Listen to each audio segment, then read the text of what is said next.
We've seen protests around the country, in protest of what happened here in New York City with Eric Garner, in protest of the non-indictment in Ferguson, Missouri, involving Michael Brown, unarmed teenager, and being shot to death by police officer Darren Wilson.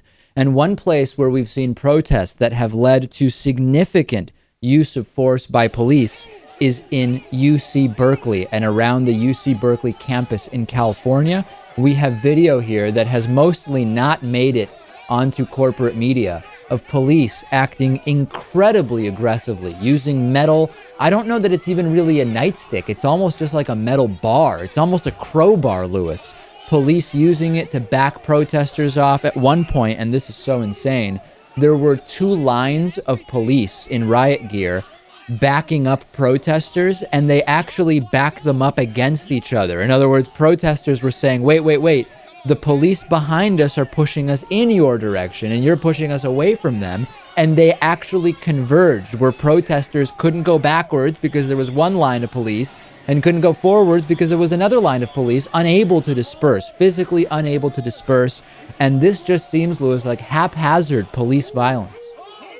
Yeah, I'm starting to think that they enjoy it. There's even some video of some of the cops smiling while they're hitting people in this video. It is very weird. It's almost taking on a slightly sadistic tone. Which doesn't really surprise me. I think there are a lot of police officers who enjoy this type of thing. I'm sure there are plenty in this crowd who wish they could just be at home relaxing.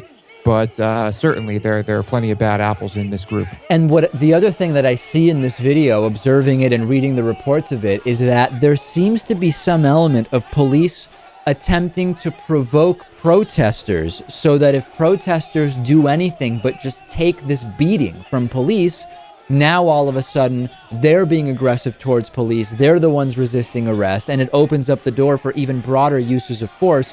And this, I truly believe, is a small percentage of the police in this country. What we have here is those who are from a police department selected for this kind of riot squad. I don't even know what you would call it, who are then on the front lines of that riot squad. We're really talking about a small percentage of police officers, but the havoc they're wreaking and the haphazard beatings they are giving protesters here are unconscionable.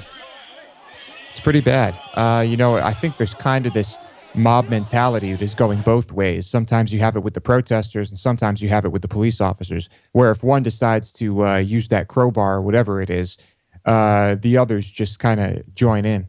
Yeah, it's truly incredible. And there's more video online. We just gave you a few minutes here while we've been talking, but you can easily find this if you YouTube search Berkeley police brutality. You will find a lot of disturbing video footage.